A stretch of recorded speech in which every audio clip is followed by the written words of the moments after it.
AEW Dynamite January 8th, 2020 recap. Page versus Omega. Page and Omega versus Private Party. I guess it was basically the same thing, and I didn't screw up, but in any case. There's some good tags. They beat Private Party at the end. I was surprised the Bucks didn't come out and argue with them.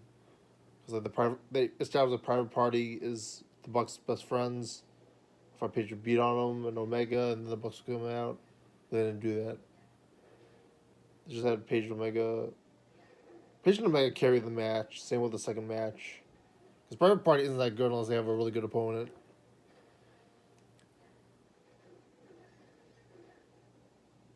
Omega's really good. They screwed her up too many times and she's the tag screwing up, but double team screwed up, but otherwise is pretty solid storytelling. I heard the match, but at least the storytelling was good. Rio versus Statlander started pretty strong. Very good counters. Rio sold and Statlander sold very well. Statlander's definitely very green. The Nightmare Collective stuff is unfortunate. But it's at least it's a storyline. You can't really take the belt off Rio because she draws. Sheeta and Britt Baker are at ringside. Britt Baker's a heel now. No one likes her anyway. Carl came out to help save Riho. Storyline with that. This is fine. Riho was going to steal anyway because there's something to do. A lot of counters, a lot of roll-ups, kicks, stomps, athleticism, and brute. Statlander showed she was more athletic than brutal in this match, which was pretty good. Then there's the storyline of Sammy Guevara able to have a new start on the year after having basically no wins in 2019. Instead, will he be 2-0 or will he Daniels show that he still has some fight left in him? Pentagon interferes, costing him the match. Guevara interferes. Guevara then gets the win. Daniels didn't really wrestle that spectacularly. It was old school NWA style, nothing really exciting. Guevara had some decent moves involved.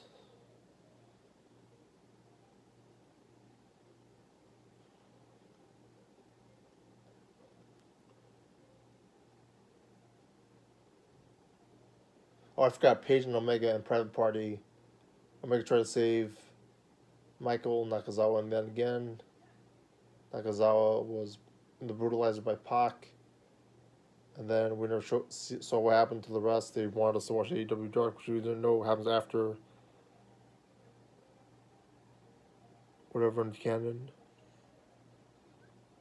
There's another match too, apparently. Darby Allin and someone else. There's someone else. I didn't know that match happened.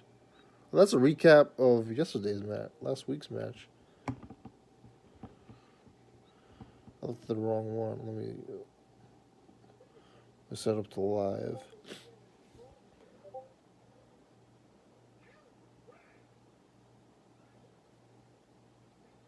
The Dark Order shows up to beat up Daniels. They offered to have Daniels join, like Meltzer said, in homage to, or it was Alvarez, in homage to the Hidden Power storyline in WWE, where it was revealed to be Vince. They tried to do it with Daniels. SCU and the Bucks come out to save Daniels from the Dark Order. There wasn't as many, hoping for more super kicks. I believe that was it for the first hour. The Bros vs. Bros match was set up pretty well, based off that Pentagon and Dark Order and Daniels match previously. And then Jurassic Express versus Best Friends was perfect. It was a match that you shouldn't advertise, but it's more memorable now since it was advertised. They didn't really build up the Jericho stuff, but it was just phenomenal. Luchasaurus did his shrink stuff. Orange Cassidy did his no souling, his no power hits. And I was cheering him on, possibly listening to the Mark Henry Busted Open podcast on how over he was. Marco Stone was way over too. He did a lot of good athletic moves.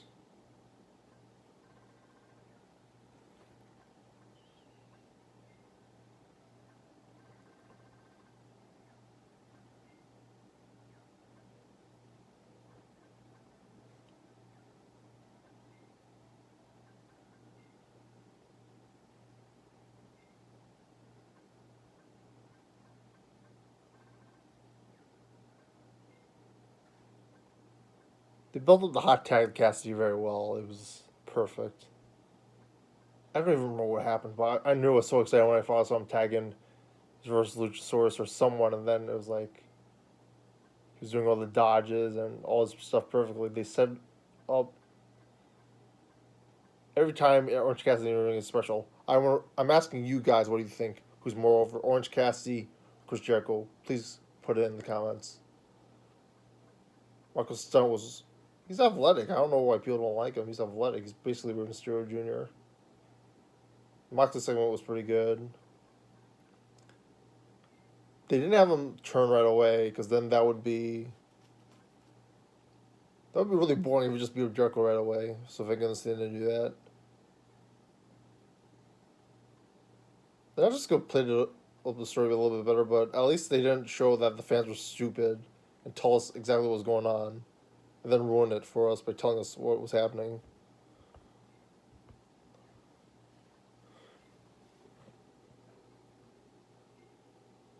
They had Adam Page faced off against teased the match against Private Party after like that segment last week, so that makes sense.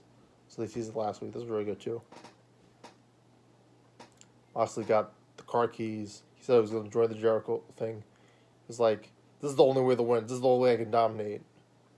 It looked like it was like convinced, like it was part of his character, and he wanted to do this and he wanted to dominate.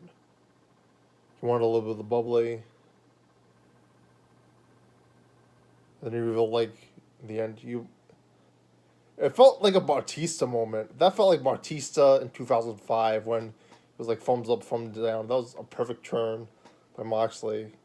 That was very good acting, a very good script, and it worked perfectly. It was like, are you forgetting the keys? And I was like, oh, are you forgetting something? It was like, I think I'm going to tease it a little bit longer, like stuff you could have forgotten. Like maybe the stock he was going to get, more money, like how they could have had more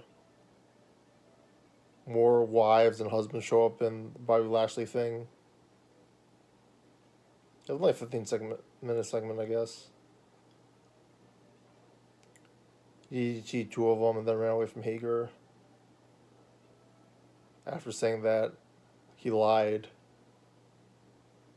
His acting was very convincing. I was totally bought by that. Bravo, whoever wrote that, and Jon Moxley. You did phenomenal. That's way better than anything he did in WWE.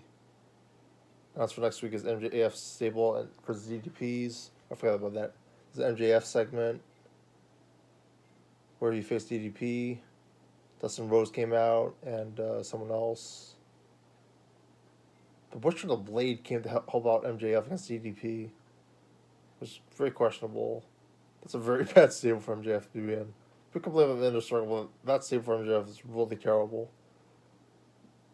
Maybe they should repack. If they just repackage them, I think it'd be fine. Statlander and someone else for Brandy stable, fine. You should milk up like how everyone wants Brandy stable to get beaten up because no one likes him. That would have worked. I don't think it will feel clicky. I think it would help the fans enjoy. Let's have Pac versus Darby Allin. Darby Allin's still featured in a very important match in 2020. He needs that first win. Will he get it against Pac? I don't know if Pac has had any matches. What are your thoughts on him, Scribe?